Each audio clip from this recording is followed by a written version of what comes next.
Hi everyone, welcome to my YouTube channel master in 10+2। आज हामीले continue गर्छौँ class 12 फिजिक्सको electricity portion. यसभन्दा पहिलेको भिडियोमा हामीले पढेका थियौँ ओम्स ल अनि एक्सपेरिमेन्टल भेरिफिकेसन अफ ओम्स ल।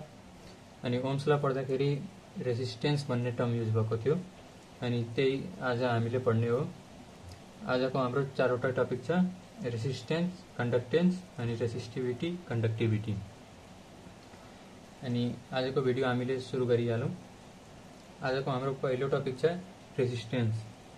रेसिस्टेन्स भन्नाले के बुझ्छौँ भने कुनै पनि एउटा सर्किटमा करेन्ट फ्लो हुँदा त्यो करेन्टलाई अपोज गर्ने जुन प्रोपर्टी हुन्छ कन्डक्टरको, त्यसलाई हामीले रेसिस्टेन्स भन्छौँ। जस्तै यहाँ लेखेको छ, the property of a conductor that opposes the flow of current in a conductor is called resistance. It is denoted by R. यसलाई हामीले R ले डिनोट गर्छौं अनि यसको SI युनिट हो ओम। अनि यो ओम कसरी आछ यो हामीले हेरौँ। पहिला रेसिस्टेन्स को डेफिनेसन अलिकति बुझौँ है। मानौ यो एउटा वायर छ, यसमाबाट करेन्ट फ्लो भइरहेछ I, अनि यहाँ रेसिस्टेन्स हुन्छ यो जति। यो जुन रेसिस्टेन्स छ यसले वायरमा फ्लो हुने करेन्टलाई अपोज गर्छ। अनि जुन यो अपोज गर्ने प्रोपर्टी छ यो वायरको, यसैलाई हामीले रेसिस्टेन्स भन्छौँ। अनि रेसिस्टेन्स R ले डिनोट हुन्छ अनि यसको SI युनिट हो ओम। यो ओम भन्ने कुरा कसरी आछ भने हिजो हामीले पढेको थियौँ ओम्स ल। ओम्स लमा हाम्रो थियो V = IR। अनि यो R भन्नाले अब के हुन्छ, R = यो I यता हुन्छ भने V/I। V भनेको भोल्ट हो, भोल्ट। I को SI युनिट हो एम्पियर। अनि V/A भन्नाले V/A भनेको ओम हो, यसलाई हामीले ओम भन्छौं। अनि रेसिस्टेन्स को SI युनिट ओम। अनि यो जुन रेसिस्टेन्स हुन्छ यो वायरमा यसको लेन्थ कति छ यसमा पनि डिपेन्ड गर्छ, अनि यो वायरको क्रस सेक्सन एरिया कति छ त्यसमा पनि डिपेन्ड गर्छ। यही वायरलाई अलि मैग्निफाई गरेर यो बनाछौं। यसको यो क्रस सेक्सन एरिया A भयो अनि यसको लेन्थ L छ। यो वायरको लेन्थ जति बढी हुन्छ त्यति यसको रेसिस्टेन्स पनि बढ्छ। भन्नाले resistance is directly proportional to length. अनि यसको जुन क्रस सेक्सन एरिया हुन्छ योसँग रेसिस्टेन्स इन्भर्सली प्रोपोर्सनल हुन्छ। जस्तै R is inversely proportional to 1/एरिया। भन्नाले जति यसको ठुलो क्रस सेक्सन एरिया हुन्छ त्यति थोरै रेसिस्टेन्स हुन्छ। मोटो वायरबाट धेरै करेन्ट फ्लो हुन सक्छ अनि यो वायरको करेन्टलाई अपोज गर्ने प्रोपर्टी थोरै हुन्छ। अनि यसको लेन्थ जति बढायो त्यति यसको रेसिस्टेन्स पनि बढ्दै जान्छ। अनि यो भयो रेसिस्टेन्सको कुरा। अनि हाम्रो अर्को टपिक छ कन्डक्टेन्स। कन्डक्टेन्स हामीले पढौँ। The reciprocal of resistance of a conductor is called its conductance. जस्तै यो रेसिस्टेन्स हामीले पढ्यौँ, यो रेसिस्टेन्सलाई 1 ले डिभाइड गर्यो भने यसैलाई कन्डक्टेन्स भन्छौँ। The reciprocal of resistance is called conductance. अनि कन्डक्टेन्स अनि रेसिस्टेन्सलाई हामीले मल्टिप्लाई गर्यौँ भने त्यसको भ्यालु सधैँ 1 आउँछ। जस्तै यसलाई यता गर्यौँ भने = 1 भइहाल्छ। त्यस्तै कन्डक्टेन्स अनि रेसिस्टेन्सलाई हामीले मल्टिप्लाई गर्यौँ भने यसको भ्यालु 1 आउँछ सधैँ। अनि it is denoted by C। अनि the SI unit of conductance is mho or siemens. यो कसरी आछ भने कन्डक्टेन्स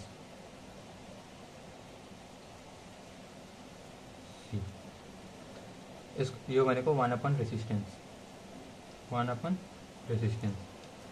an equals to 1 upon resistance को SI युनिट ओहम आणि यसलाई हामीले भन्छौँ पर ओहम OHM ओहम, यसलाई यसरी पनि लेख्न सकिन्छ ohm per ohm.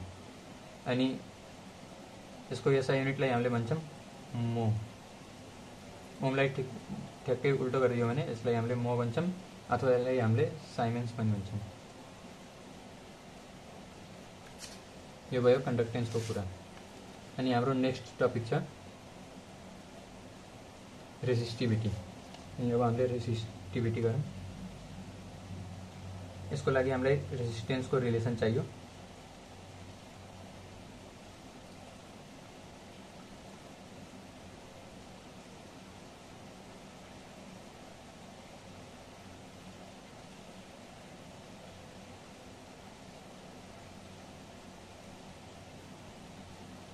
is directly proportional to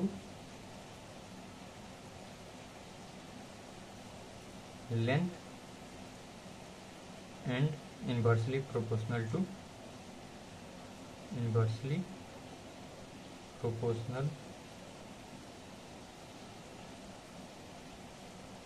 to the cross section area of material।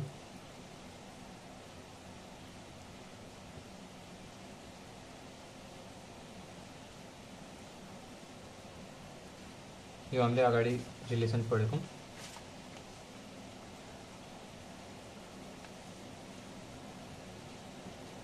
R is directly proportional to length अनि resistance is inversely proportional to area। यसलाई हामीले कम्बाइन गर्छौं भने R is directly proportional to length upon area हुन्छ। यसलाई equation 1, यसलाई equation 2 अनि कम्बाइनिङ equation 1 and 2। combine in equation 1 and 2। R is directly proportional to length and inversely proportional to area। अनि अब यो प्रोपोर्शनल हटाउनको लागि हामीलाई चाहिन्छ proportionality constant. R is equals to यसलाई हामीले रेसिस्टिभिटी भन्छौँ। यो जुन आयो यसलाई हामीले रेसिस्टिभिटी भन्छौँ L upon A। R equals to L upon A। यो हाम्रो रिलेसन हो।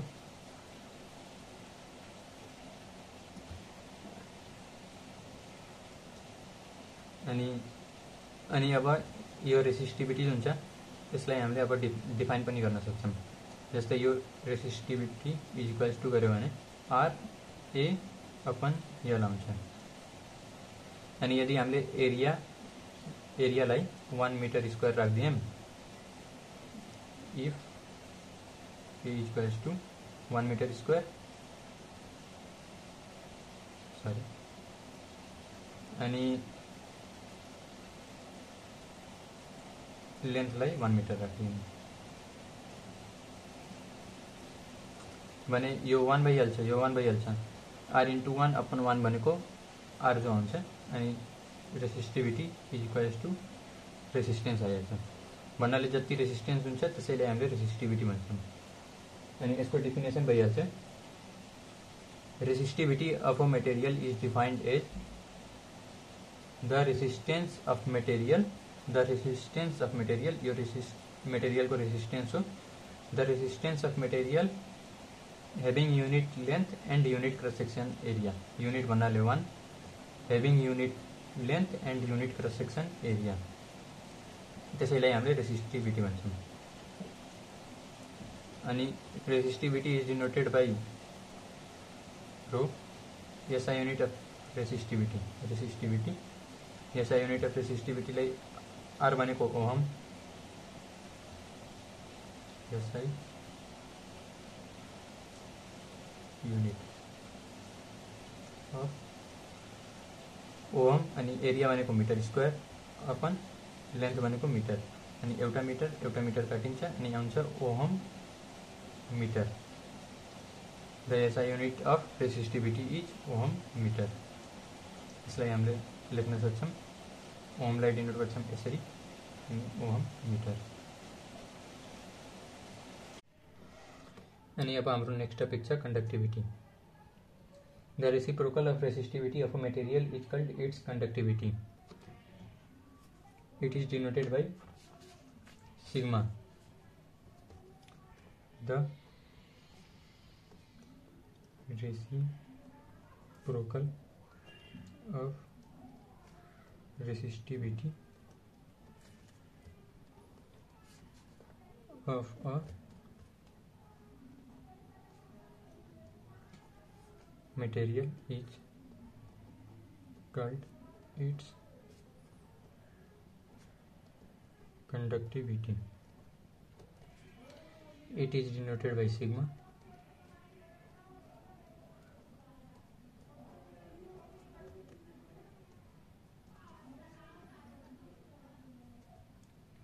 The SI unit of conductivity is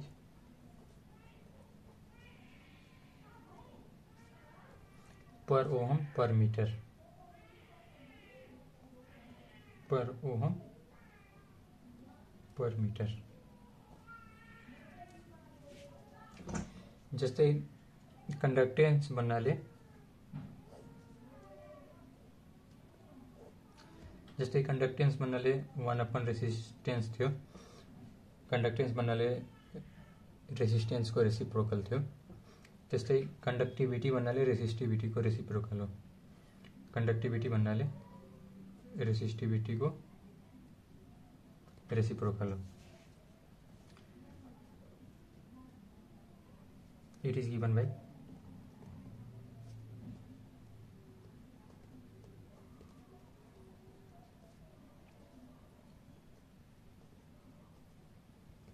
conductivity सिग्माले डिनोट हुन्छ अनि रेसिस्टिविटी रोले डिनोट हुन्छ।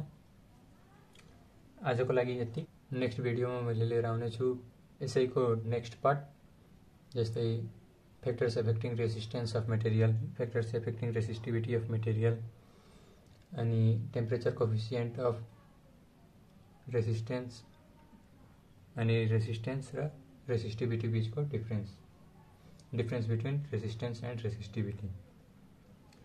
अनि आजको लागि एकचोटि यही समरी गर्दै। पहिलो हाम्रो छ resistance.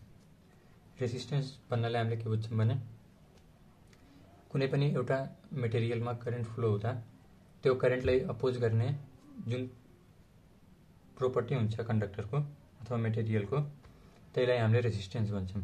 The property of a conductor that opposes the flow of current in a conductor is called resistance. It is denoted by R. यसलाई रेसिस्टेंसलाई आर ले हामीले डिनोट गर्छौं अनि यसको एसआई युनिट भन्नाले ओम हो। अनि अर्को टपिक छ कंडक्टेंस। कंडक्टेंस भन्नाले त्यो रेसिस्टेंस को रेसिप्रोकल हो।